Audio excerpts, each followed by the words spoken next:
Donc le projet part de l'existant puisqu'il y a une plateforme e-learning qui a été développée au sein du campus La Salle, Saint-Genès, en collaboration avec Aspect Aquitaine, puisque Aspect Aquitaine est un CFA qui, en fait, est hors les murs. Donc on a des unités de formation d'apprentis qui sont réparties dans la Nouvelle-Aquitaine.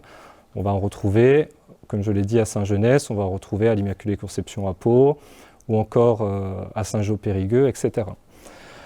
Cette plateforme développée à Saint-Genès sert de base de travail pour un déploiement plus large pour toutes les unités de formation Aspect Aquitaine. Donc l'enjeu aujourd'hui, notamment dans le cadre de l'apprentissage, c'est répondre à de nouvelles problématiques. On a une réforme de la voie professionnelle qui permet aujourd'hui d'intégrer plus de distanciel. On a aussi de la mixité qu'on va retrouver même en lycée professionnel. Donc on se demande aujourd'hui comment on peut intégrer ces nouveautés. On a donc un plan stratégique qui vise à essayer de mieux répondre aux nouveaux enjeux, aux nouveaux besoins à la fois des enseignants, des apprenants et des maîtres d'apprentissage. On part du principe que le e-learning, c'est un peu quelque chose de fourre-tout. Quand on dit e-learning, on pense au MOOC, on pense aussi au fait de travailler chez soi, mais on a aussi une vision qui est peut-être un petit peu plus adaptée et adaptable, qui est la vision de l'enseignement hybride, c'est-à-dire une partie en présentiel, plutôt traditionnelle, et une partie à distance. C'est deux choses qui sont déjà pratiquées par de nombreux enseignants ou formateurs dans le cadre de la classe inversée, par exemple. On met à disposition des contenus, des ressources pour préparer le cours et ensuite on essaie de travailler davantage avec les apprenants sur les contenus, davantage les accompagner. La plateforme e-learning, avec cette pédagogie hybride, elle va en ce sens. On va pouvoir mieux suivre la progression des apprenants puisque par l'intermédiaire de la plateforme, on va pouvoir suivre les activités qu'ils ont réalisées. On va du coup mieux individualiser les parcours. On va aussi pouvoir utiliser le numérique pour créer des contenus pédagogiques plus attractifs et arriver à prolonger le lien entre l'espace-temps de la classe et du en dehors de la classe. Pour les apprenants, ils vont pouvoir travailler à distance, apprendre plus à leur rythme aussi, puisqu'ils vont avoir accès à des ressources, ils vont pouvoir revenir sur des notions, s'exercer, s'entraîner. On travaille en coopération avec le campus La Salle, aussi avec le CFA Stephenson à Paris, qui travaille sur ces questions d'enseignement hybride depuis quelques années. Et on va donc avoir une plateforme qui va rayonner sur l'ensemble des unités de formation par apprenti. C'est tout l'intérêt et toute la difficulté, puisque dans chaque unité de formation, on a des formations qui sont très différentes. Certains sont dans le bâtiment, d'autres sont dans la santé, certains sont plutôt dans le tertiaire.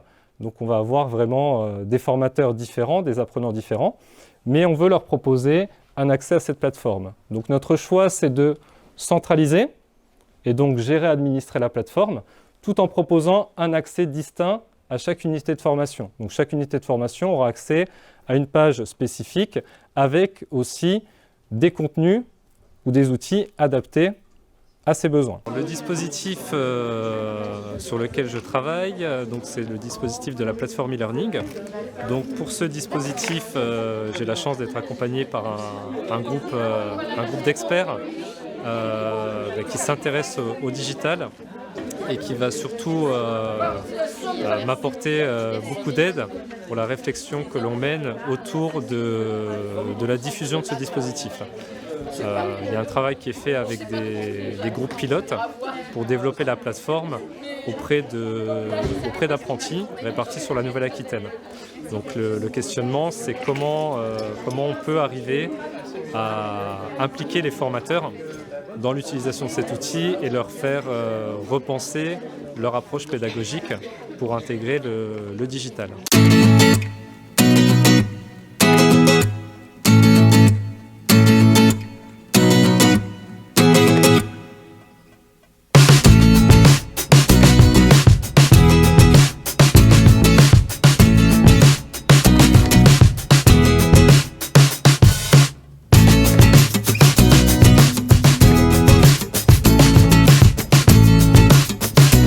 Comment est-ce que vous, aujourd'hui, vous avez intégré cette dimension d'apprentissage, donc avec des choses à distance, avec l'entreprise, les élèves, les professeurs aujourd'hui? Chez nous, on travaille dans le système dual, c'est-à-dire nos élèves travaillent 80% du temps dans l'entreprise. Ils viennent 2 demi-journées ici à l'école. Pour ça, on a bon contact avec les entreprises. Et pour le digital, on est toujours en contact avec les entreprises. Vous avez une planification spécifique qui est mise en place? On essaie aussi de trouver les programmes que les entreprises utilisent. Il y a des compétences validées en entreprise, par exemple, qui peuvent être filmées, captées par les jeunes. On est toujours en contact avec les entreprises aussi à travers des élèves qui viennent chaque semaine ici. Ils apportent leurs compétences et ce qu'ils ont vu à l'entreprise, ils l'apportent ici à l'école. Alors les professeurs doivent avoir des grandes oreilles pour écouter les élèves et de réagir. Comment tu as amené les professeurs à se mettre sur des outils numériques de formation BIM ou l'outil, tu sais, pour la soudure, par exemple, et comment tu amènes les élèves à se mettre aussi sur ces outils? Quelles sont les difficultés? Est-ce qu'il y a des difficultés technologiques, de sécurité, des choses comme ça? Et est-ce que ça a changé le modèle d'évaluation? Il faut motiver les professeurs. Si on commence sur un certain chemin, il faut mettre le matériel à leur disposition.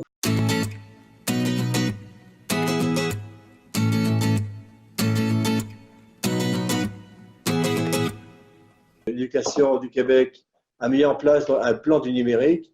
Je vous ai mis ici en bas le lien du plan du numérique Internet, vous l'aurez donc directement ensuite. Et ce plan avait donc 3 grands axes et 28 orientations. Et c'est de là que le Cégep est parti après pour faire lui-même son propre plan du numérique. Entre autres, il y a un plan sur lequel j'ai participé assez intensément. C'est la mise en place qu'ils appellent un e-campus, c'est-à-dire vraiment un réseau de formation à distance au niveau de tous les établissements d'enseignement supérieur, c'est-à-dire tous les cégeps. Cégep, c'est un petit peu l'équivalent des lycées UT chez vous en France, hein, et des universités. Donc, il y a eu donc plusieurs tables qui sont mises en place, des tables de travail, pour donner donc des directives au niveau donc de ce e-campus. Le fameux e-campus qu'on a appelé donc vraiment axé sur ce qu'on appelle la formation à distance, et ça a été vraiment un gros chantier, autant au niveau des cégeps qu'au niveau des universités. Il y a eu donc 5 tables de travail avec différents acteurs aussi au niveau des directions générales, des directions des ressources informatiques, des directions des formations continues, qui sont assis dans différentes tables de concertation et qui ont émis donc des recommandations avec des budgets. Donc il y avait une table vraiment spécifiée sur le financement. Qu'est-ce qu'il faut pour mettre en place les campus, qui sera à la fois un portail d'offres de formation, en même temps aussi toute la partie donc technopédagogique, de support, de formation, d'information pour les enseignants, pour les étudiants et aussi donc pour les conseillers pédagogiques. L'autre table de travail, c'était sur l'encadrement et la déclaration des effectifs, de façon à ce qu'on ait tous un système informatisé qui permette de transmettre les données de l'étudiant, quel cours il a réussi, combien d'heures il a fait. On a eu la chance de pouvoir avoir un regroupement qui s'est fait d'une façon, je dirais, presque unanime. C'est ce qu'on a appelé FADIO. FADIO est un regroupement de formation à distance interordre qui regroupe aussi bien les écoles primaires, secondaires, qui sont gérées par ce qu'on appelle des commissions scolaires, que les cégeps et l'université donc de Québec à Rimouski. Alors, je pense que c'est intéressant pour vous de voir vraiment ce regroupement, parce que c'est quelque chose qui est unique au Québec et le ministère est vraiment à observer ce processus pour le développer à travers toute la province du Québec. Il y a tout un tas, je dirais, de formations à distance qu'on appelle en mode hybride, c'est-à-dire il y a l'étudiant qui peut être en classe, par exemple, et d'autres qui sont à la maison. Donc, il y a une interaction entre les étudiants qui sont en classe et d'autres qui sont restés chez eux, par exemple, qui n'ont pas les moyens de pouvoir se déplacer. Les étudiants qui sont en classe et sur un autre site, on pourra partager donc plusieurs salles de classe en même temps. Oui. Les étudiants qui sont seulement donc, à la maison, ce qu'on fait de plus en plus nous ici à la Pocatière, je vous montrerai un peu comment on fait, et les étudiants qui sont à la maison mais avec un tuteur, ce qu'on appelle la formation plus en mode asynchrone, et l'étudiant a des rendez-vous ponctuels pour vraiment suivre sa progression. Et la dernière, ben, c'est l'étudiant qui est à la maison, qui apprend son propre rythme et qui passera l'examen, ben, un peu genre comme avec les MOOC, c'est ça en fait.